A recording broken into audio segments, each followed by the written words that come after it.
Doctor Dalip Kaur Tiwana ਦੀ ਪੁਸਤਕ ਸਾਧਨਾ ਦੀ ਕਹਾਣੀ ਹੈ ਦੀਵੇ ਤਲੇ ਹਨੇਰਾ। ਜਲੰਧਰ ਰੇਡੀਓ ਵਾਲਿਆਂ ਨੇ ਸਾਲਾਨਾ ਕਵੀ ਦਰਬਾਰ ਕੀਤਾ। ਦੂਰ ਨੇੜੇ ਦੇ ਕਵੀਆਂ ਨੂੰ ਸੱਦਿਆ। ਇਸ ਵਾਰੀ ਕਮਲ ਆਪਣੀ ਪਤਨੀ ਨੂੰ ਵੀ ਨਾਲ ਲੈ ਗਿਆ। ਘੱਟ ਪੜ੍ਹੀ ਹੋਣ ਕਰਕੇ ਕਮਲ ਬਹੁਤੀਆਂ ਥਾਵਾਂ ਤੇ ਉਹਨੂੰ ਲੈ ਜਾਣੋਂ ਕਤਰਾਉਂਦਾ ਸੀ। ਉਹ ਆਪ ਵੀ ਝਿਜਕਦੀ ਸੀ, ਪਰ ਅੱਜ ਜਦੋਂ ਇੱਕ ਸਨਮਾਨੇ ਹੋਏ ਕਵੀ ਦੀ ਪਤਨੀ ਹੋਣ ਕਰਕੇ ਮੂਹਰਲੀ ਕਤਾਰ ਵਾਲੀਆਂ ਕੁਰਸੀਆਂ 'ਚੋਂ ਇੱਕ ਤੇ ਬਿਠਾਇਆ ਗਿਆ ਤਾਂ ਉਹਨੂੰ ਆਪਣਾ ਆਪ ਭਰਿਆ ਭਰਿਆ ਲੱਗਿਆ। ਪ੍ਰਸੰਨ ਅੱਖਾਂ ਨਾਲ ਉਹਨੇ ਸਟੇਜ ਤੇ ਬੈਠੇ ਆਪਣੇ ਪਤੀ ਵੱਲ ਤੱਕਿਆ। ਉਹ ਇੱਕ ਕਾਲਜ ਦੀ ਕੁੜੀ ਨੂੰ ਆਟੋ ਤੇ ਦਸਖਤ ਕਰਦਿਆਂ ਉਹਦੇ ਵੱਲ ਮੁਸਕਰਾ ਕੇ ਤੱਕ ਰਿਹਾ ਸੀ। ਇੱਕ ਚੀਸ ਜੀਤੋ ਦੇ ਮਨ 'ਚ ਉੱਠੀ ਤੇ ਉਹ ਦੂਜੇ ਪਾਸੇ ਤੱਕਣ ਲੱਗ ਪਈ। ਮੇਰੇ ਵੱਲ ਕਦੇ ਵੀ ਤਾਂ ਇਉਂ ਨਹੀਂ ਤੱਕਦੇ, ਉਹਨੂੰ ਖਿਆਲ ਆਇਆ। ਪਰ ਮੇਰੇ ਵਿੱਚ ਹੈ ਹੀ ਕੀ ਇਉਂ ਤੱਕਣ ਲਈ? ਨਾ ਹੀ ਇੰਨਾ ਪੜ੍ਹੀ ਹੋਈਆਂ, ਨਾ ਹੀ ਇੰਨੀ ਸੋਹਣੀਆਂ, ਨਾ ਹੀ ਐਡੇ ਅਮੀਰਾਂ ਦੀ ਧੀ। ਤੇ ਉਹਨੇ ਆਪਣੇ ਆਪ ਨੂੰ ਸਮਝਾ ਲਿਆ ਕਿ ਬਾਕੀ ਵੀ ਆਪਣੀਆਂ ਘਰ ਵਾਲੀਆਂ ਨੂੰ ਬਿਨਾਂ ਗੱਲ ਤੋਂ ਹੀ ਖਿੱਚ ਕੇ ਪੈਂਦੇ ਨੇ, ਸਭ ਦੇ ਸਾਹਮਣੇ ਝਿੜਕ ਦਿੰਦੇ ਨੇ। ਤੇ ਉਹਨੇ ਸਟੇਜ ਤੇ ਬੈਠੇ ਹੋਰ ਕਵੀਆਂ 'ਚੋਂ ਇੱਕ ਇੱਕ ਵੱਲ ਗੌਰ ਨਾਲ ਤੱਕ ਕੇ ਲੱਭਣਾ ਚਾਹਿਆ। ਇਹਨੇ ਨੂੰ ਕਵੀ ਦਰਬਾਰ ਸ਼ੁਰੂ ਹੋ ਗਿਆ। ਪ੍ਰੋਫੈਸਰ ਮੋਹਨ ਸਿੰਘ ਨੇ ਆਪਣੀ ਕਵਿਤਾ ਪੜ੍ਹੀ, ਕੁੜੀ ਪੋਠੋਹਾਰ ਦੀ। ਵੀਰਾ ਜੀਨਾ ਰਹੇ, ਜਿਹਦੇ ਬੋਲ ਉਹਦੀ ਮਲਕੀਅਤ ਸਨ, ਜਿਹਨੂੰ ਔਖੀਆਂ ਘੜੀਆਂ 'ਚ ਅਨੇਕਾਂ ਵਾਰੀ ਉਹ ਯਾਦ ਕਰਦਾ ਰਿਹਾ ਸੀ। ਸਿਰ ਤੇ ਪੰਡ ਘਾਹ ਦੀ ਚੁੱਕੀ ਪਾਟੇ ਕੱਪੜਿਆਂ ਵਾਲੀ ਕੁੜੀ ਵੀ ਤਾਂ ਅਨਪੜ੍ਹੀ ਹੋਣੀ ਹੈ, ਫਿਰ ਵੀ ਉਹ ਕਵੀ ਨੂੰ ਏਡੀ ਪਿਆਰੀ ਲੱਗੀ। ਜੀਤੋ ਸੋਚ ਰਹੀ ਸੀ। ਫਿਰ ਅਮਰਤਾ ਦੀ ਵਾਰੀ ਆਈ। ਮੇਰੀ ਮੁਹੱਬਤ ਸੁਪਨਿਆਂ ਦੇ ਲੱਖ ਪੱਲੇ ਓੜਦੀ, ਸੱਤੇ ਆਕਾਸ਼ ਫੋਲ ਕੇ ਤੇਰੀ ਦਹਿਲੀਜ਼ ਢੂੰਡਦੀ। ਜੀਤੋ ਦੀਆਂ ਅੱਖਾਂ ਭਰ ਆਈਆਂ। ਉਹ ਸੋਚ ਰਹੀ ਸੀ, ਇਹ ਕੁੜੀ ਤਾਂ ਏਡੀ ਸੋਹਣੀ ਏ, ਪੜ੍ਹੀ ਹੋਈ ਵੀ ਏ, ਫਿਰ ਵੀ ਉਹ ਕਿਸੇ ਦੀ ਦਹਿਲੀਜ਼ ਢੂੰਡਦੀ ਏ। ਉਹ ਜ਼ਰੂਰ ਇਹਨੂੰ ਛੱਡ ਕੇ ਕਿਧਰੇ ਤੁਰ ਗਿਆ ਹੋਣਾ ਹੈ। ਕਿ ਜਦੋਂ ਕਿਸੇ ਕਵਿਤਾ ਬਾਰੇ ਸੋਚ ਰਿਹਾ ਸੀ ਤਾਂ ਇਹ ਤੋਂ ਭੁੱਲ ਭੁਲੇਖੇ ਉੱਚੀ ਬੋਲਿਆ ਗਿਆ ਸੀ, ਜਿਹੜਾ ਉਹ ਨਾਰਾਜ਼ ਹੋ ਗਿਆ। ਕਿ ਉਹਨੂੰ ਮਿਲਣ ਆਈਆਂ ਅੰਗਰੇਜ਼ੀ ਬੋਲਦੀਆਂ ਕੁੜੀਆਂ ਨੂੰ ਵੇਖ ਕੇ ਇਹਨੇ ਮੱਥੇ ਵੱਟ ਪਾ ਲਿਆ ਸੀ ਜੋ ਰੁੱਸ ਬੈਠਾ? ਕੀ ਬਾਜ਼ਾਰ ਚੱਲਣ ਲਈ ਆਖ ਦਿੱਤਾ ਸੀ ਜੋ ਉਹਨੂੰ ਹਰਖ ਚੜ ਗਿਆ? ਜਾਂ ਘਰ ਸਾਫ਼ ਕਰਦੀ ਤਾਂ ਉਹਦੀਆਂ ਕਿਤਾਬਾਂ ਇੱਧਰ ਉੱਧਰ ਹੋ ਗਈਆਂ ਸਨ ਜੋ ਭੂਏ ਹੋ ਗਿਆ? ਜੀਤੋ ਨੂੰ ਖਿਆਲ ਹੀ ਨਹੀਂ ਸੀ ਕਿ ਹਰ ਕਵਿਤਾ ਕਵੀ ਦੀ ਆਪ ਬੀਤੀ ਨਹੀਂ ਹੁੰਦੀ। ਉਹ ਆਪਣੇ ਹੀ ਖਿਆਲਾਂ 'ਚ ਮਸਤ ਸੀ ਕਿ ਬਾਵਾ ਬਲਵੰਤ, ਦਵਿੰਦਰ ਸਤਿਆਰਥੀ, ਬਲੱਗਣ, ਨੂਰਪੁਰੀ, ਪ੍ਰਭਜੋਤ, ਅਵਾਰਾ ਆਦਿ ਕਈ ਕਵੀ ਆਪਣੀਆਂ ਆਪਣੀਆਂ ਕਵਿਤਾਵਾਂ ਬੋਲ ਬੋਲ ਬੈਠਦੇ ਰਹੇ। ਕਦੇ ਕਦੇ ਲੋਕਾਂ ਦੀ ਵਾਹ-ਵਾਹ ਉਹਦੇ ਖਿਆਲਾਂ ਦੀ ਲੜੀ ਤੋੜਦੀ। ਇੱਕ ਕੀੜੇ ਨੇ ਉਹਦੇ ਪੈਰ ਤੇ ਦੰਦੀ ਵੱਢੀ। ਉਹ ਤਰਬ ਕੇ ਕੀੜੇ ਨੂੰ ਪੈਰ ਨਾਲੋਂ ਤੋੜਨ ਲਈ ਹੇਠਾਂ ਝੁਕੀ। ਉਦੋਂ ਕੋਈ ਕਵੀ ਪੜ੍ਹ ਰਿਹਾ ਸੀ, ਮੇਰੀਆਂ ਕਿਰਤਾਂ ਮੇਰੀਆਂ ਰਚਨਾਵਾਂ 'ਚ ਤ੍ਰਿਪ ਤ੍ਰਿਪ ਮੇਰਾ ਲਹੂ ਕਿਰਿਆ ਹੈ। ਉਹਨਾਂ ਦੇ ਘਰ ਇੱਕ ਦਿਨ ਕੋਈ ਕਹਿ ਰਿਹਾ ਸੀ ਕਿ ਜਦੋਂ ਕਿਸੇ ਨੂੰ ਕੋਈ ਠੋਕਰ ਲਗਾ ਦਈਏ ਤਦ ਹੀ ਕਵੀ ਬਣਦਾ। ਉਹਨੂੰ ਚੇਤਾ ਆਇਆ ਕਿ ਉਹਨੇ ਕਮਲ ਵੱਲ ਡੂੰਘੀਆਂ ਨਜ਼ਰਾਂ ਨਾਲ ਤੱਕਿਆ, ਜਿਹੜਾ ਆਪਣੀ ਕਵਿਤਾ ਬੋਲਣ ਲਈ ਖੜਾ ਹੋਇਆ ਸੀ। ਲੋਕਾਂ ਨੇ ਤਾੜੀਆਂ ਮਾਰੀਆਂ। ਉਹ ਮੁਸਕਰਾ ਪਿਆ। ਉਹ ਆਪ ਭਾਵੇਂ ਮਾੜੀ ਮੋਟੀ ਪੰਜਾਬੀ ਪੜ੍ਹੀ ਹੋਈ ਸੀ, ਪਰ ਉਹਦਾ ਪਤੀ ਤਾਂ ਇੱਕ ਬੜਾ ਵੱਡਾ ਕਵੀ ਹੈ।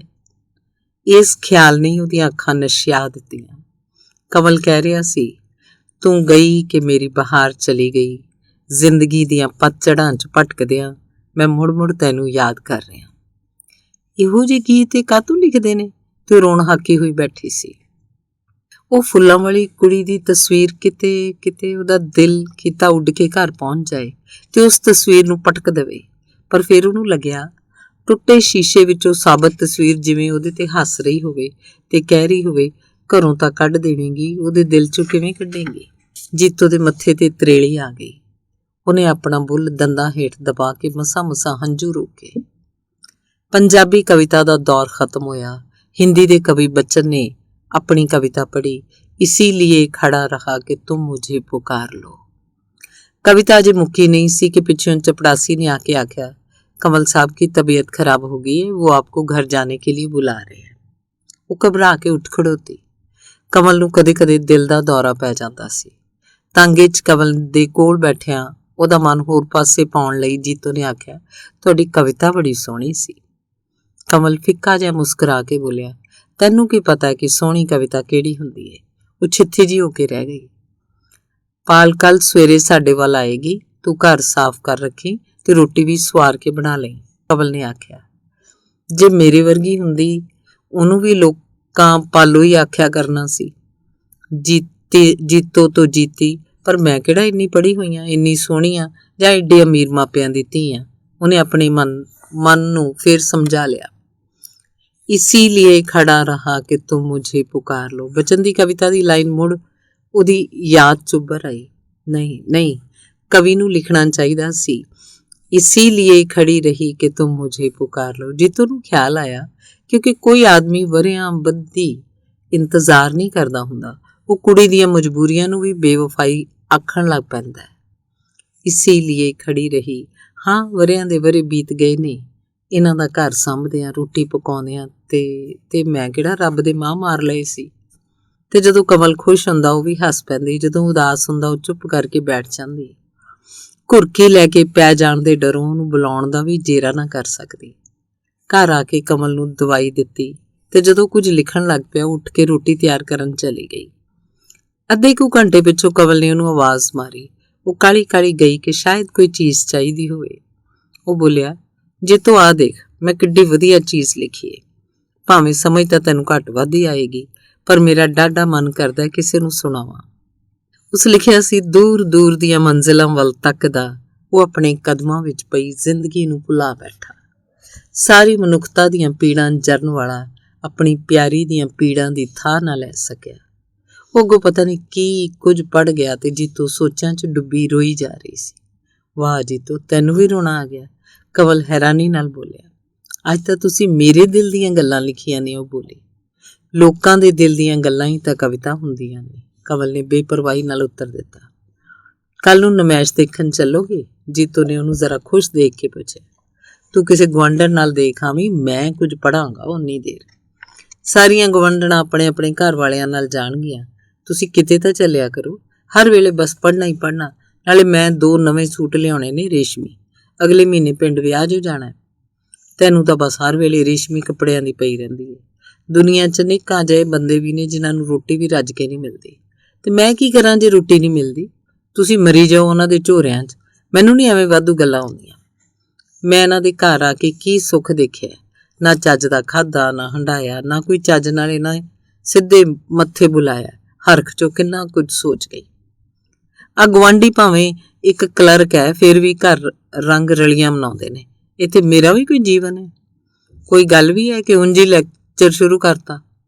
ਤੁਹਾਡੇ ਭਾਅ ਦੀ ਨਹੀਂ ਕੋਈ ਗੱਲ। ਜੀਤੋ ਜ਼ਰਾ ਚਿੜ ਕੇ ਬੋਲੀ। ਮੇਰੀ ਹਰ ਗੱਲ ਤੁਹਾਨੂੰ ਜ਼ਹਿਰ ਲੱਗਦੀ ਏ, ਹੋਰ ਭਾਵੇਂ 10-10 ਘੰਟੇ ਬੈਠੇ ਰਹਿਣ। ਆਖਰ ਤੂੰ ਚਾਹੁੰਦੀ ਕੀ? ਘਰੋਂ ਨਿਕਲ ਜਾਵਾਂ? ਫਿਰ ਸੁਖਾਲੀ ਹੋ ਜਾਏਗੀ? ਕਵਲ ਨੇ ਆਕੜ ਕੇ ਆਖਿਆ। ਮੇਰੀ ਤਾਂ ਕਿਸਮਤ ਹੀ ਫੁੱਟ ਗਈ ਜਿੱਦਣ ਤੁਹਾਡੇ ਲੜ ਲੱਗੀ। ਉਹ ਵੀ ਖਿੱਚ ਕੇ ਬੋਲੀ। ਜਾ ਇੱਥੋਂ ਦਫਾ ਹੋ ਜਾ, ਮੈਨੂੰ ਕੰਮ ਕਰਨ ਦੇ।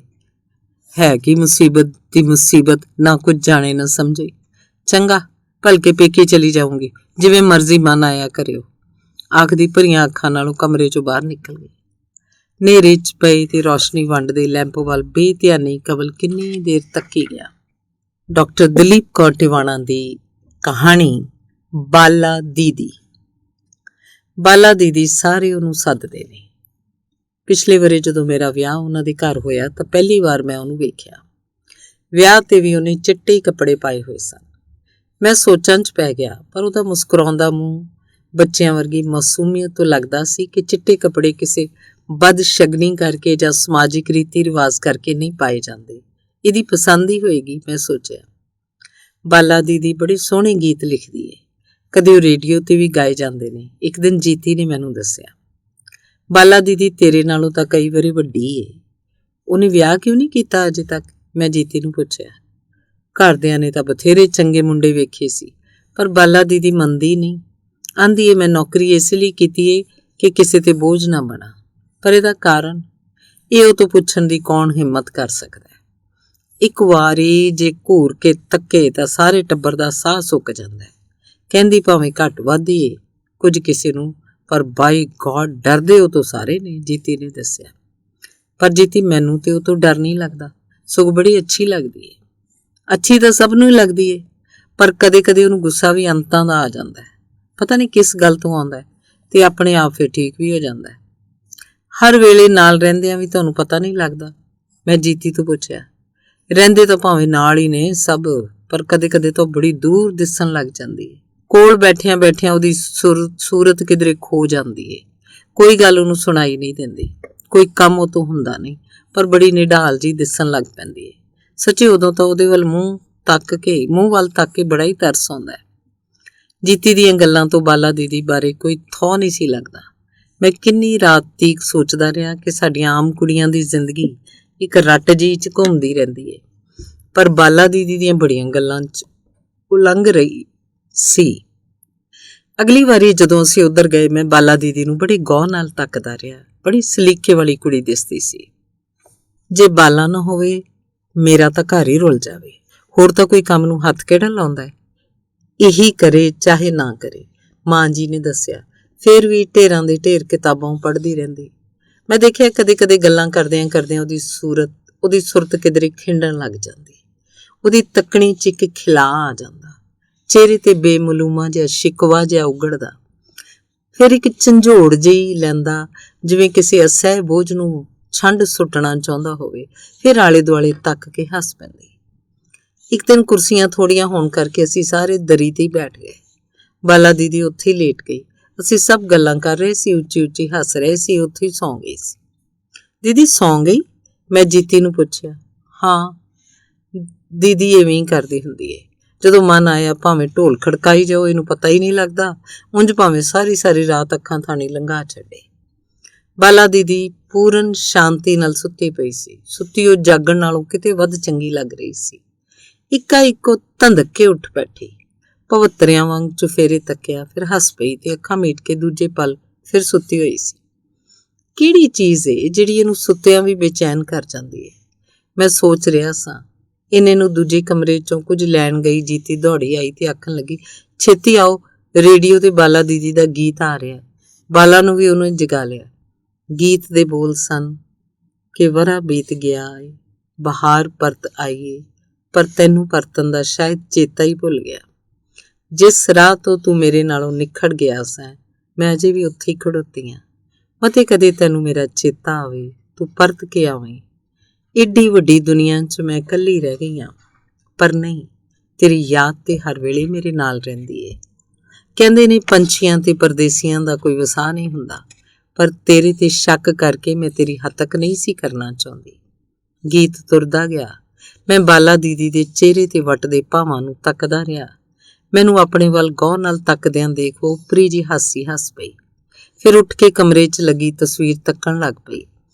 ਤਸਵੀਰ ਤਾਂ ਉਹਨੇ ਪਹਿਲਾਂ ਵੀ ਹਜ਼ਾਰਾਂ ਵਾਰ ਤੱਕੀ ਹੋਣੀ ਏ, ਸਿਰਫ ਆਪਣੇ ਚਿਹਰੇ ਦੇ ਉਗੜੇ ਭਾਵਾਂ ਨੂੰ ਛੁਪਾ ਰਹੀ ਸੀ।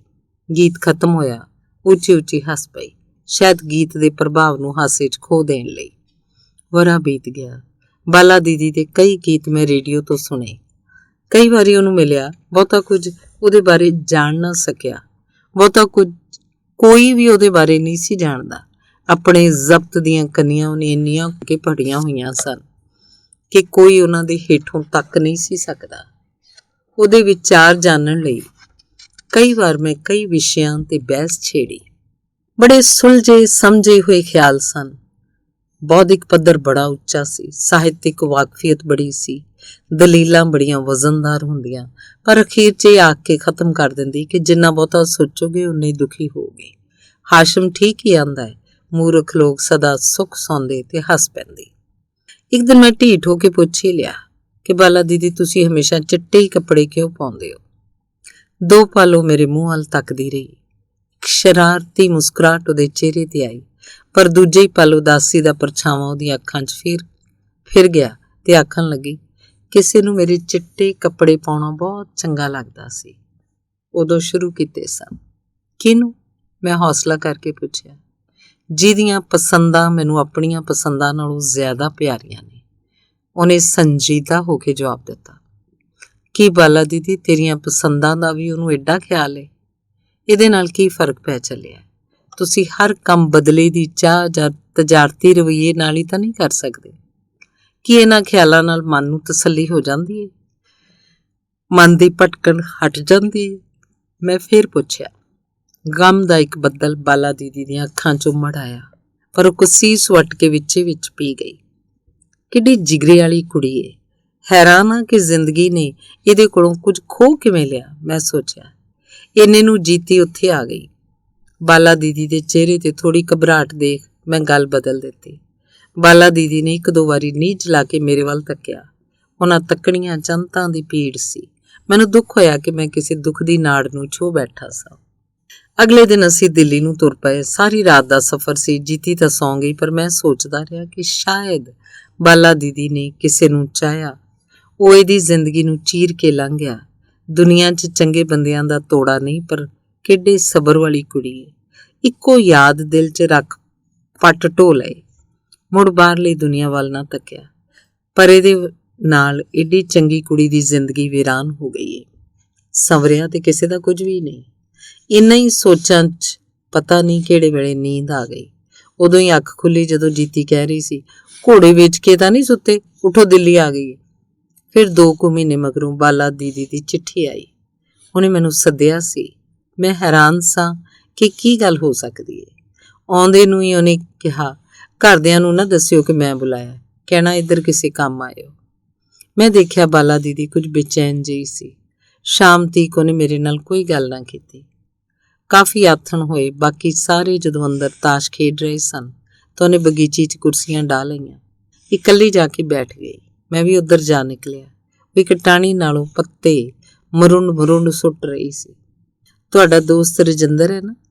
ਉਹਨੇ ਮੈਨੂੰ ਕਈ ਚਿੱਠੀਆਂ ਲਿਖੀਆਂ ਨੇ ਕਿ ਮੈਂ ਉਹਦੇ ਨਾਲ ਵਿਆਹ ਕਰਵਾ ਲਵਾਂ, ਨਹੀਂ ਤਾਂ ਸਾਰੀ ਜ਼ਿੰਦਗੀ ਉਹ ਕਿਸੇ ਨਾਲ ਵਿਆਹ ਨਹੀਂ ਕਰੇਗਾ। ਮੈਂ ਆਪ ਜਵਾਬ ਦੇਣਾ ਠੀਕ ਨਹੀਂ ਸਮਝਿਆ। ਤੁਸੀਂ ਜੇ ਉਹਨੂੰ ਇੱਕ ਗੱਲ ਦੱਸ ਸਕੋ ਕਿ... ਦੀਦੀ ਵਿੱਚ ਚੁੱਪ ਕਰ ਗਈ। ਕੀ ਗੱਲ ਬਾਲਾ ਦੀਦੀ? ਮੈਂ ਉਤਾਵਲੀ ਹੋ ਕੇ ਪੁੱਛਿਆ। ਪਹਿਲਾਂ ਵੀ ਇਸ ਤਰ੍ਹਾਂ ਕਈ ਜਣਿਆਂ ਨੇ ਚਾਹਿਆ, ਪਰ ਮੈਂ ਆਪਣੇ ਮਨ ਨੂੰ ਮਨਾ ਨਾ ਸਕੀ।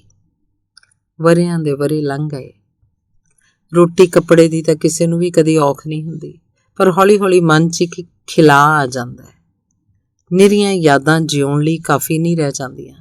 ਠੀਕ ਹੈ, ਹੱਠ ਕੀਤਾ ਜਾ ਸਕਦਾ ਹੈ, ਪਰ ਇਹਦੇ ਨਾਲ ਸੰਵਰਨਾ ਕਿਸੇ ਦਾ ਵੀ ਕੁਝ ਨਹੀਂ। ਤੇ ਤੁਸੀਂ ਰਜਿੰਦਰ ਨੂੰ ਦੱਸ ਦੇਣਾ ਕਿ ਬੜੇ ਵਰ੍ਹੇ ਹੋ ਗਏ ਮੈਂ ਕਿਸੇ ਨੂੰ ਚਾਹਿਆ ਸੀ, ਪਰ ਆਪਣੀ ਚਾਹ ਦਾ ਮੋੜਵਾਂ ਉੱਤਰ ਮੈਂ ਉਹਦੀਆਂ ਅੱਖਾਂ 'ਚੋਂ ਨਾ ਲੱਭ ਸਕੀ।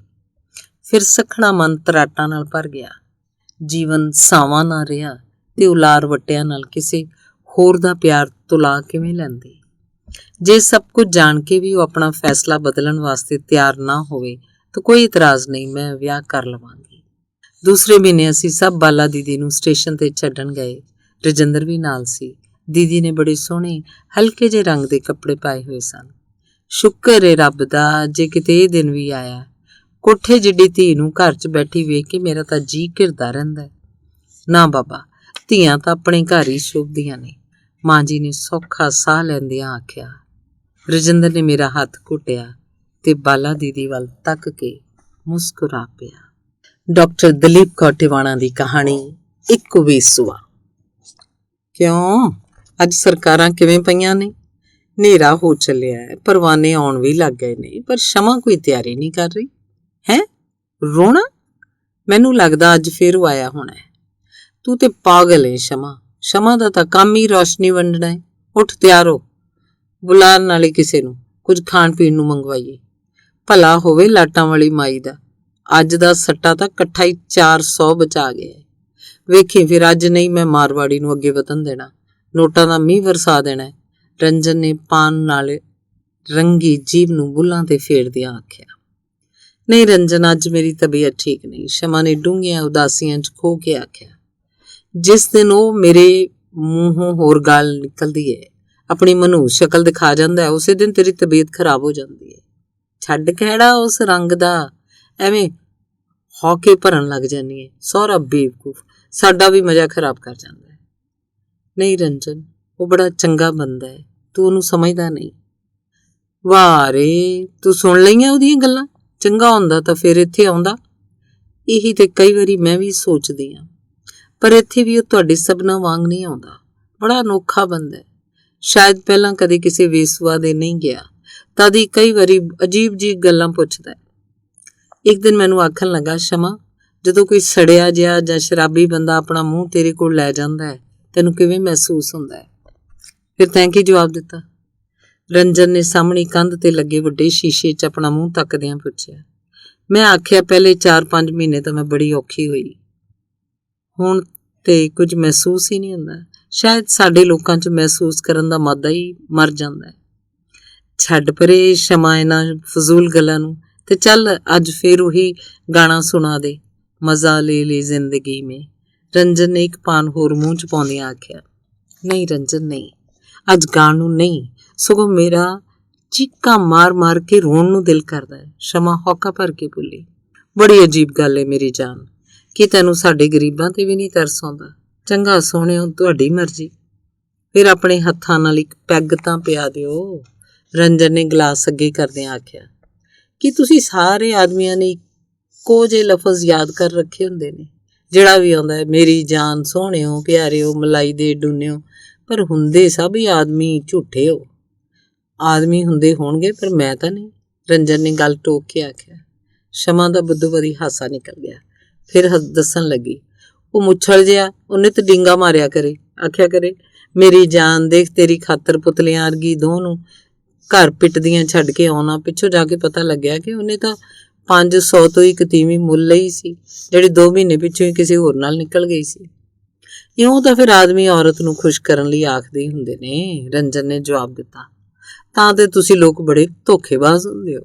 ਨਹੀਂ ਸ਼ਮਾ, ਨਹੀਂ, ਜਵਾਨੀ ਦੀ ਸੌਂ, ਮੈਂ ਤਾਂ ਸੱਚੀ ਤੇਰਾ ਹੀ ਪਰਵਾਨਾ। ਸੱਚ ਸ਼ਮਾ, ਕਿ ਆਦਰਸ਼ ਬਾਊ ਤੈਨੂੰ ਇਹ ਨਹੀਂ ਆਖਦਾ ਹੁੰਦਾ ਜਿਵੇਂ ਹੋਰ ਆਖਦੇ ਨੇ?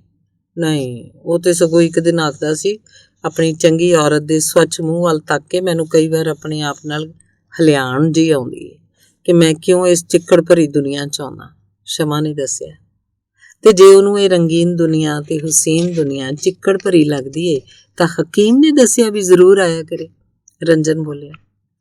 ਪਹਿਲੇ ਪਹਿਲ ਤੇ ਉਹ ਇਸ ਦੁਨੀਆ ਨੂੰ ਨੇੜਿਓਂ ਤੱਕਣ ਤੇ ਜਾਣਨ ਲਈ ਆਉਂਦਾ ਸੀ, ਤਾਂ ਜੋ ਆਪਣੀਆਂ ਲਿਖਤਾਂ ਰਾਹੀਂ। ਅੱਛਾ, ਤਾਂ ਉਹ ਲੇਖਕ ਏ। ਦੇਖੀ ਸ਼ਮਾ, ਉਹਦੀਆਂ ਗੱਲਾਂ 'ਚ ਨਾ ਆ ਜਾਈ। ਪੈਸੇ ਦੇਣ ਦੇ ਮਾਰੇ ਲੋਕ ਬਥੇਰੇ ਢੋਂਗ ਰਚਾ ਲੈਂਦੇ ਹੁੰਦੇ ਨੇ। ਨਹੀਂ ਰੰਜਨ, ਉਹ ਜਦੋਂ ਵੀ ਆਉਂਦਾ ਪੂਰੇ ਪੈਸੇ ਦੇ ਕੇ ਜਾਂਦਾ ਹੈ। ਭਾਵੇਂ ਕਦੇ ਕਦੇ ਮੇਰਾ ਬੜਾ ਦਿਲ ਕਰਦਾ ਹੈ ਕਿ ਪੈਸੇ ਮੋੜ ਦਿਆਂ, ਕਹਿ ਦਿਆਂ ਕਿ ਤੂੰ ਹਰ ਰੋਜ਼ ਆਇਆ ਕਰ ਆਦਰਸ਼ ਬਾਬੂ, ਮੈਂ ਤੇਤੋਂ ਕੁਝ ਵੀ ਨਹੀਂ ਲਿਆ ਕਰਾਂਗੀ। ਵਾਹ ਰੇ ਕਿਸਮਤ, ਕਿੱਥੇ ਅਸੀਂ ਜਾਨ ਵਾਰਦੇ ਹਾਂ, ਕਿਸੇ ਨੂੰ ਪਰਵਾਹ ਹੀ ਨਹੀਂ, ਤੇ ਕਿੱਥੇ ਉਹ ਹੈ ਜਿਹਦੇ ਪਿੱਛੇ। ਸੋਹਣਿਓ, ਕਦੇ ਸਾਨੂੰ ਵੀ ਇਉਂ ਆਖ ਛੱਡਿਆ ਕਰੋ। ਪਰ ਆਦਰਸ਼ ਬਾਬੂ ਨਹੀਂ ਚਾਹੁੰਦਾ ਕਿ ਸਾਡੀ ਸਾਂਝ ਇੱਕ ਸੌਦੇ ਤੋਂ ਵੱਧ ਕੁਝ ਹੋਵੇ, ਇਸੇ ਕਰਕੇ ਜਾਣ ਲੱਗਿਆਂ ਪੂਰੇ ਪੈਸੇ ਦੇ ਕੇ ਜਾਂਦਾ ਹੈ। ਪਤਾ ਨਹੀਂ ਰੰਜਨ ਕਿਉਂ ਇਹਨਾਂ ਪੈਸਿਆਂ ਤੋਂ ਡਰ ਜਿਹਾ ਲੱਗਣ ਲੱਗ ਪਿਆ, ਜਿਵੇਂ ਇਹਨਾਂ ਵਿੱਚ ਵੀ ਜਾਨ ਹੋਵੇ, ਜਿਵੇਂ ਬਾਈ ਜਾਨ ਦੀ ਪੇਟੀ 'ਚ ਰੱਖੇ ਛੋਟੇ ਵੱਡੇ ਨੋਟਾਂ ਦੇ ਥੱਬੇ ਕੁਰਬਲ ਕੁਰਬਲ ਕਰਦੇ ਮਾਸ ਦੇ ਲੋਥੜੇ ਹੋਣ। ਜਦੋਂ ਬਾਈ ਜਾਨ ਮੈਨੂੰ ਪੇਟੀ 'ਚੋਂ ਪੈਸੇ ਕੱਢਣ ਭੇਜੀਏ, ਇਉਂ ਲੱਗਦਾ ਹੈ ਜਿਵੇਂ ਲੋਥੜੇ ਅੱਖਾਂ ਉੱਤੇ ਉਘੇੜ ਉਘੇੜ ਮੇਰੇ ਵੱਲ ਤੱਕ ਰਹੇ ਹੋਣ, ਮਾਨੋ ਹੀ ਮੇਰੇ ਜਿਸਮ 'ਚ ਪੈਦਾ ਹੋਏ ਸੁੰਡਾਂ ਦਾ ਢੇਰ ਹੋਵੇ ਤੇ ਮੇਰਾ ਜੀ ਕੱਚਾ ਕੱਚਾ ਹੋਣ ਲੱਗ। ਕੀ ਫਜ਼ੂਲ ਗੱਲਾਂ ਕਰ ਰਹੀ ਹੈ ਸ਼ਮਾ, ਤੂੰ ਤੇ ਸਗੋਂ ਬੜੀ ਭਾਰੀ ਸੋਸ਼ਲ ਸਰਵਿਸ ਕਰ ਰਹੀ ਹੈ। ਇੰਨਾ ਨਿਰਪੱਖ ਤਾਂ ਨਹਿਰੂ ਵੀ ਨਹੀਂ ਹੋਣਾ ਜਿੰਨੀ ਤੂੰ ਹੈ। ਹਰ ਜਾਤ ਕੌਮ ਲਈ ਤੇਰਾ ਦਰਵਾਜ਼ਾ ਹਮੇਸ਼ਾ ਖੁੱਲ੍ਹਾ ਰਹਿੰਦਾ ਹੈ। ਥੱਕੇ ਟੁੱਟੇ ਲੋਕ 2 ਘੜੀ ਦਿਲ ਪਰਚਾ ਜਾਂਦੇ ਨੇ। ਇਹ ਥੋੜ੍ਹੀ ਲੋਕ ਭਲਾਈ ਹੈ। ਜੇ ਮੈਂ ਹਿੰਦੁਸਤਾਨ ਦਾ ਪ੍ਰਧਾਨ ਹੁੰਦਾ, ਤੈਨੂੰ ਜ਼ਰੂਰ ਇਸ ਸਮਾਜੀ ਸੇਵਾ ਬਦਲੇ ਸੋਨੇ ਦਾ ਤਗਮਾ ਦਿੰਦਾ। ਰੰਜਨ ਲੋਰ 'ਚ ਆਇਆ, ਕਿੰਨਾ ਕੁਝ ਆਖਿਆ। ਇਹ ਸਮਾਜ ਦੀ ਸੇਵਾ ਨਹੀਂ ਰੰਜਨ, ਮੈਂ ਤਾਂ ਸਗੋਂ ਸਮਾਜ ਦਾ ਕੋਝ ਹਾਂ, ਗੰਦਗੀ ਹਾਂ। ਇਹ ਕਹਿੰਦੀਆਂ ਹੀ ਸ਼ਮਾ ਦੀਆਂ ਅੱਖਾਂ ਭਰ ਆਈਆਂ। ਇਉਂ ਨਾ ਆਖੋ ਸੋਹਣਿਓ, ਸਾਡੇ ਯਤੀਮਾਂ ਦਾ ਤਾਂ ਤੁਸੀਂ ਆਸਰਾ ਹੋ। ਮੇਰਾ ਖਿਆਲ ਹੈ ਇਹੋ ਜਿਹੀਆਂ ਫਜ਼ੂਲ ਗੱਲਾਂ ਤੁਹਾਨੂੰ ਆਦਰਸ਼ ਬਾਬੂ ਹੀ ਦੱਸਦਾ ਹੋਣਾ ਹੈ। ਇਹ ਲੇਖਕ ਲੂਖਕ ਜੇ ਖਾਸ ਸਿਰ ਫਿਰੇ ਹੁੰਦੇ ਨੇ।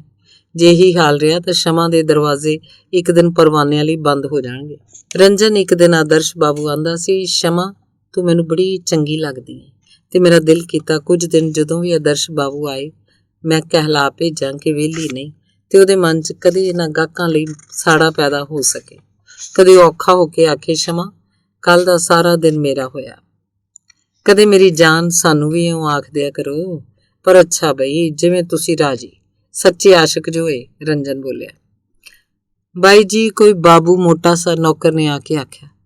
ਕਹਿ ਦੇ ਅੱਜ ਮੇਰੀ ਤਬੀਅਤ ਠੀਕ ਨਹੀਂ, ਸ਼ਮਾ ਖਿੱਚ ਕੇ ਬੋਲੀ। ਜਿੱਤੀ ਰਹੋ ਮੇਰੀ ਜਾਨ, ਰੰਜਨ ਨੇ ਸਲਾਮ ਕਰਕੇ ਆਖਿਆ। ਸ਼ਮਾ ਰਾਣੀ ਜੀ, ਤੈਨੂੰ ਤਾਂ ਆਦਰਸ਼ ਬਾਬੂ ਇੰਨਾ ਚੰਗਾ ਲੱਗਦਾ ਹੈ, ਪਰ ਮੇਰਾ ਖਿਆਲ ਏ ਉਹਨੂੰ ਤਾਂ ਤੇਰੀ ਕੱਖ ਪਰਵਾਹ ਨਹੀਂ, ਤਦੇ ਤਾਂ ਇੰਨੇ ਦਿਨ ਮੁੜ ਕੇ ਨਹੀਂ ਆਉਂਦਾ। ਤੂੰ ਠੀਕ ਆਂਦਾ ਹੈ ਰੰਜਨ, ਉਹਨੂੰ ਮੇਰੀ ਕੱਖ ਪਰਵਾਹ ਨਹੀਂ, ਤਦ ਹੀ ਤਾਂ ਮੇਰੇ ਨਾਲ ਗੱਲਾਂ ਕਰਦਾ ਕਰਦਾ ਕਈ ਵਾਰੀ ਇੱਕਦਮ ਖੜਾ ਹੋ ਜਾਂਦਾ ਹੈ। ਕਿ ਮੇਰੀ ਬੀਵੀ ਬੱਚੇ ਉਡੀਕਦੇ ਹੋਣਗੇ। ਮੇਰਾ ਜਵਾਬ ਸੁਣਨ ਤੋਂ ਪਹਿਲਾਂ ਹੀ ਉਹ ਦਲੀਚਾਂ ਟੱਪ ਜਾਂਦਾ ਹੈ। ਕਦੇ ਕਦੇ ਮੈਨੂੰ ਬੜਾ ਹਰਖ ਆਉਂਦਾ ਹੈ ਤੇ ਦਿਲ ਕਰਦਾ ਉਹਦੀ ਬੀਵੀ ਤੇ ਬੱਚੇ ਮਰ ਜਾਣ, ਫਿਰ ਤਾਂ ਮੇਰੇ ਕੋਲੋਂ ਜਾਣ ਲਈ ਕਾਹਲਾ ਨਾ ਹੋਵੇ। ਪਤਾ ਨਹੀਂ ਉਹਨਾਂ ਅਣਦੇਖੇ ਮੂੰਹਾਂ ਨਾਲ ਮੈਨੂੰ ਇੰਨੀ ਈਰਖਾ ਕਿਉਂ ਹੋ ਗਈ ਏ। ਪਰ ਇੱਕ ਦਿਨ ਤਾਂ ਆਖਦਾ ਸੀ, ਸ਼ਮਾ ਤੂੰ ਮੈਨੂੰ ਉਹਨਾਂ ਸਭਨਾਂ ਤੋਂ ਜ਼ਿਆਦਾ ਚੰਗੀ ਲੱਗਦੀ ਹੈ। ਜਦੋਂ ਉਹ ਆਪਣੇ ਬੱਚਿਆਂ ਦੀਆਂ ਨਿੱਕੀਆਂ ਨਿੱਕੀਆਂ ਗੱਲਾਂ ਬੜੇ ਚਾਅ ਨਾਲ ਦੱਸਦਾ ਹੈ ਤਾਂ ਮੇਰਾ ਦਿਲ ਕਰਦਾ ਹੈ ਮੇਰੇ ਵੀ ਕੋਈ ਬੱਚਾ ਹੋਵੇ ਤੇ ਉਸ ਬੱਚੇ ਦਾ ਵੀ ਕੋਈ ਚਾਅ ਨਾਲ ਗੱਲਾਂ ਕਰਨ ਵਾਲਾ ਬਾਪ ਹੋਵੇ। ਪਰ ਬੱਚੇ ਤਾਂ ਔਰਤਾਂ ਦੇ ਹੁੰਦੇ ਨੇ, ਮੈਂ ਕੋਈ ਔਰਤ ਥੋੜ੍ਹਾ। ਭਾਵੁਕ ਹੋਈ ਸ਼ਮਾ ਕਿੰਨਾ ਕੁਝ ਆਖ ਰਹੀ। ਮੈਨੂੰ ਤਾਂ ਤੇਰੀਆਂ ਗੱਲਾਂ ਦੀ ਕੱਖ ਸਮਝ ਨਹੀਂ ਆ ਰਹੀ। ਸ਼ਮਾ ਔਰਤ ਨਹੀਂ ਤਾਂ ਕੀ ਤੂੰ ਆਦਮੀ ਹੈ? ਰੰਜਨ ਬੋਲਿਆ। ਨਹੀਂ ਰੰਜਨ, ਨਹੀਂ, ਮੈਂ ਔਰਤ ਨਹੀਂ। ਆਦਰਸ਼ ਬਾਬੂ ਆਂਦਾ ਸੀ, ਔਰਤ ਉਹ ਹੁੰਦੀ ਏ ਜੋ ਕਿਸੇ ਦੀ ਮਾਂ ਹੋਵੇ, ਭੈਣ ਹੋਵੇ, ਪਤਨੀ ਹੋਵੇ। ਰੰਜਨ, ਤੂੰ ਮੇਰੀਆਂ ਪਾਗਲਪਨ ਦੀਆਂ ਗੱਲਾਂ ਤੋਂ ਉਕਤਾ ਗਿਆ ਹੋਏਗਾ, ਪਰ ਅੱਜ ਮੇਰਾ ਦਿਲ ਕਰਦਾ ਸੀ ਕਰੀ ਜਾਵਾਂ ਜੋ ਦਿਲ ਆਉਂਦਾ ਕਹੀ ਜਾਵਾਂ। ਪਤਾ ਨਹੀਂ ਅੱਜ ਮੇਰੇ ਦਿਮਾਗ ਨੂੰ ਕੀ ਹੋ ਗਿਆ, ਜਿਵੇਂ ਕੋਈ ਹਥੌੜਾ ਮਾਰ ਰਿਹਾ ਹੋਵੇ। ਹਥੌੜੇ ਦਾ ਨਾਮ ਨਾ ਲਓ ਸੋਹਣਿਓ, ਕਿਤੇ ਕੱਲ ਨੂੰ ਵਾਰੰਟੀ ਨਿਕਲੇ ਫਿਰਨ ਨਾਲੇ। ਹਾਂ, ਪਰ ਤੇਰੇ ਵਰਗੀਆਂ ਸੂਰਤਾਂ ਗਵਾ ਕੇ ਰੂਸੀਆਂ ਵਾਂਗ ਦਾਤੀਆਂ ਧੌੜਿਆਂ ਨੂੰ ਕੀ ਅਸੀਂ ਚੱਟਦੇ ਫਿਰਾਂਗੇ? ਸਾਨੂੰ ਤਾਂ ਮੇਰੀ ਜਾਨ ਤੂੰ ਹੀ ਚਾਹੀਦੀ ਹੈ। ਨਸ਼ੇ ਦੇ ਲੋਰ 'ਚ ਰੰਜਨ ਗੱਲ ਹੋਰ ਦੀ ਹੋਰ ਪਾਸੇ ਲੈ ਗਿਆ। ਰੰਜਨ, ਉਸ ਦਿਨ ਆਦਰਸ਼ ਬਾਬੂ ਆਂਦਾ ਸੀ, ਔਰਤ ਵਿੱਚ ਸ਼ਰਮ ਹੀ ਸਭ ਤੋਂ ਪਿਆਰੀ ਚੀਜ਼ ਹੁੰਦੀ ਏ, ਪਰ ਸਾਡੇ ਲੋਕਾਂ ਦੀ ਸ਼ਰਮ ਤਾਂ ਗਾਹਕ ਚੱਟ ਜਾਂਦੇ ਨੇ। ਤੈਨੂੰ ਅੱਜ ਹੋ ਕੀ ਗਿਆ ਸ਼ਮਾ? ਇਹ ਨਾਜ਼ ਨਖਰੇ ਕੀ ਘੱਟ ਕੀਮਤੀ ਨੇ? ਦੇਖ ਪਰਵਾਨੇ ਕਿਵੇਂ ਭੱਜੇ ਆਉਂਦੇ ਨੇ। ਹਾਂ ਰੰਜਨ, ਪਰਵਾਨੇ। ਸ਼ਮਾ ਦੇ ਪੁੱਤਰ ਦੇ ਹਾਣ ਦੇ ਪਰਵਾਨੇ, ਸ਼ਮਾ ਦੇ ਬਾਪ ਦੇ ਹਾਣ ਦੇ ਪਰਵਾਨੇ। ਸ਼ਮਾ ਨੇ ਵਿਅੰਗ ਨਾਲ ਆਖਿਆ। ਅੱਜ ਤੇ ਤੇਰੀਆਂ ਗੱਲਾਂ ਨਾਲ ਸਗੋਂ ਨਸ਼ਾ ਉਤਰਦਾ ਜਾ ਰਿਹਾ। ਚੰਗਾ ਸੋਹਣਿਓ, ਸਾਡਾ ਕਿਹੜਾ ਜ਼ੋਰ ਏ, ਆਖਦਾ ਰੰਜਨ ਅਧੀਏ 'ਚੋਂ ਆਖਰੀ ਪੈਗ ਪੀ ਕੇ ਚਲਾ ਗਿਆ। ਸ਼ਮਾ ਕੱਪੜੇ ਬਦਲ ਕੇ ਕੋਠੇ ਤੇ ਪੈ ਗਈ। ਬਾਈ ਜੀ ਨੇ ਇੱਕ ਦੋ ਵਾਰੀ ਟੇਢੀਆਂ ਨਜ਼ਰਾਂ ਨਾਲ ਤੱਕਿਆ, ਪਰ ਬੁੱਢੀ ਬਾਈ ਜੀ ਸ਼ਮਾ ਦੀ ਕਮਾਈ ਤੇ ਪਲਣ ਵਾਲੀ ਹੁਣ ਉਹ ਤੇ ਪਹਿਲਾਂ ਵਾਲਾ ਰੋਹਬ ਨਹੀਂ ਸੀ ਪਾ ਸਕਦੀ। ਚੌਖੀ ਰਾਤ ਲੰਘ ਗਈ। ਸ਼ਮਾ ਨੂੰ ਅੱਜ ਨੀਂਦ ਨਹੀਂ ਸੀ ਆ ਰਹੀ। ਤੜਕੇ ਜੇ ਜਾ ਕੇ ਉਹਦੀ ਅੱਖ ਲੱਗੀ ਤੇ ਜਦੋਂ ਜਾਗੀ ਤਾਂ ਚੌਖੀਆਂ ਧੁੱਪਾਂ ਚੜ੍ਹ ਆਈਆਂ ਸਨ। ਉਹਦਾ ਸਿਰ ਭਾਰਾ ਭਾਰਾ ਪਿਆ ਸੀ ਤੇ ਅੰਗ ਵਿੱਚ ਮਾਨੋ ਚੀਸਾਂ ਪੈ ਰਹੀਆਂ ਸੀ। ਦਾਤਣ ਲੈ ਕੇ ਉਹ ਧੁਰ ਉੱਪਰਲੀ ਛੱਤ ਤੇ ਚਲੀ ਗਈ। ਡਰ ਕੇ ਉੱਡੀ ਜਾ ਰਹੀ ਕਿ ਕਾਵਾਂ ਦੀ ਡਰ ਉਹਦੇ ਸਿਰ ਉੱਪਰੋਂ ਲੰਘ ਗਈ। ਹੇਠਾਂ ਗਲੀ 'ਚ ਭੁੱਖਾ ਅੰਨਾ ਫਕੀਰ ਝੋਲੀ ਅੱਡੀ ਮੰਗ ਰਿਹਾ ਸੀ ਤੇ ਸ਼ੈਤਾਨ ਮੁੰਡੇ ਉਹਦੀ ਝੋਲੀ 'ਚ ਠੀਕਰੀਆਂ ਪਾ ਕੇ ਹੱਸ ਰਹੇ ਸਨ। ਮੈਂ ਕੀ ਹਾਂ? ਘੁੱਗ ਵਸਦੇ ਸ਼ਹਿਰ ਤੋਂ ਨਜ਼ਰਾਂ ਹਟਾਉਂਦੇ ਹੋਏ ਸ਼ਮਾ ਨੇ ਆਪਣੇ ਆਪ ਨੂੰ ਆਖਿਆ। ਜਵਾਬ ਮਿਲਣ ਤੋਂ ਪਹਿਲਾਂ ਹੀ ਪੌੜੀਆਂ ਚੜ੍ਹਦੇ ਕਿਸੇ ਦੇ ਬੂਟਾਂ ਦੇ ਖੜਾਕ ਨੇ ਉਹਦਾ ਧਿਆਨ ਖਿੱਚ ਲਿਆ। ਦੂਜੇ ਪਲ ਆਦਰਸ਼ ਬਾਬੂ ਉਹਦੇ ਸਾਹਮਣੇ ਸੀ। ਆਪ ਇਸ ਵੇਲੇ ਸਵੇਰੇ? ਸ਼ਮਾ ਨੇ ਪ੍ਰਸੰਨ ਅੱਖਾਂ ਨਾਲ ਉਹਦੇ ਵੱਲ ਤੱਕਦਿਆਂ ਤੇ ਆਪਣੇ ਬਿਖਰੇ ਵਾਲ ਠੀਕ ਕਰਦਿਆਂ ਕੋਲ ਪਈ ਕੁਰਸੀ ਵੱਲ ਇਸ਼ਾਰਾ ਕਰਕੇ ਕਿਹਾ, ਬਸ ਸ਼ਮਾ, ਮੈਂ ਤੇ ਖੜਾ ਹੀ ਖੜਾ ਆਇਆ। ਮੇਰੀ ਬਦਲੀ ਅਚਾਨਕ ਬੀਕਾਨੇਰ ਦੀ ਹੋ ਗਈ ਹੈ। ਫਿਰ ਤਾਂ ਕਿਤੇ 1-2 ਸਾਲ ਪਿੱਛੋਂ ਹੀ ਗੇੜਾ ਲੱਗੂਗਾ। ਸੋਚਿਆ ਜਾਂਦੇ ਜਾਂਦੇ ਮਿਲ ਹੀ ਜਾਈਏ। 4-5 ਤਾਂ ਦੋਸਤਾਂ ਮਿੱਤਰਾਂ ਦੇ ਚਾਹਾਂ ਪਾਰਟੀਆਂ ਤੇ ਖਾਣੇ ਖਾਂਦਿਆਂ ਮਿਲਦਿਆਂ ਮਿਲਾਉਂਦਿਆਂ ਹੀ ਲੰਘ ਗਏ। ਅੱਜ ਸ਼ਾਮ ਦੀ ਗੱਡੀ ਜਾਣਾ। ਸ਼ਮਾ, ਸੱਚ ਤੂੰ ਮੈਨੂੰ ਬੜੀ ਯਾਦ ਆਇਆ ਕਰੇਂਗੀ। ਹੁਣ ਤੇ ਤੇਰੇ ਨਾਲ ਬੜਾ ਮੋਹ ਜਿਹਾ ਹੋ ਗਿਆ ਸੀ। ਓਹੋ, 9 ਵੱਜ ਗਏ। ਮਾਫ਼ ਕਰੀ ਸ਼ਮਾ, 9 ਵਜੇ ਤਾਂ ਮੈਂ ਕਿਸੇ ਨੂੰ ਜ਼ਰੂਰੀ ਮਿਲਣ ਜਾਣਾ। ਅੱਛਾ, ਖੁਦਾ ਹਾਫਿਜ਼। ਬਿਨਾਂ 1 ਮਿੰਟ ਵੀ ਠਹਿਰਿਆਂ ਬੌਂਦਲਿਆਂ ਵਾਂਗ ਖੜੀ ਤੱਕ ਰਹੀ ਸ਼ਮਾ ਨੂੰ ਛੱਡ ਆਦਰਸ਼ ਬਾਬੂ ਕਾਹਲੀ ਕਾਹਲੀ ਪੌੜੀਆਂ ਉਤਰ ਗਏ। ਸ਼ਮਾ ਸਾਹ ਸੱਤਹੀਣ ਉੱਥੇ ਹੀ ਖੜੀ ਸੀ। ਆਪਣੀਆਂ ਪਤਨੀਆਂ ਤੇ ਬੱਚਿਆਂ ਨੂੰ ਬਦਲੀ ਹੋਈ ਤੇ ਲੋਕੀ ਨਾਲ ਲੈ ਜਾਂਦੇ ਨੇ। ਆਪਣੇ ਅੰਗਾਂ ਸਾਕਾਂ ਨੂੰ ਉਹ ਵਿਆਹ ਸ਼ਾਦੀਆਂ ਤੇ ਫਿਰ ਮਿਲ ਲੈਂਦੇ ਨੇ। ਦੋਸਤਾਂ ਮਿੱਤਰਾਂ ਨੂੰ ਆਪਣਾ ਸ਼ਹਿਰ ਦਿਖਾਉਣ ਲਈ ਕੋਲ ਸੱਦ ਲੈਂਦੇ ਨੇ। ਕਦੇ ਆਪ ਉਹਨਾਂ ਦੇ ਜਾ ਆਉਂਦੇ ਨੇ। ਪਰ ਮੈਂ ਤੇ ਆਦਰਸ਼ ਬਾਬੂ ਦੀ ਕੁਝ ਵੀ ਨਹੀਂ। ਮੈਂ ਤੇ ਸਿਰਫ ਇੱਕ ਵੇਸਵਾ। ਇਹ ਤੋਂ ਇਲਾਵਾ ਰੂਸ ਵਿੱਚ ਕੋਈ ਵੇਸਵਾ ਨਹੀਂ। ਸਾਹਮਣੇ ਕੋਠੇ ਤੋਂ ਵਰਾਂਡੇ 'ਚ ਹਵਾ ਹਾਰੇ ਬੈਠਾ ਮਾਸਟਰ ਰੂਸੀ ਨਿਜ਼ਾਮਨਾਮੀ ਪੁਸਤਕ ਵਿੱਚ ਉੱਚੀ ਉੱਚੀ ਪੜ੍ਹ ਰਿਹਾ ਸੀ। ਸ਼ਮਾ ਸੋਚੀ ਪੈ ਗਈ। ਧੰਨਵਾਦ।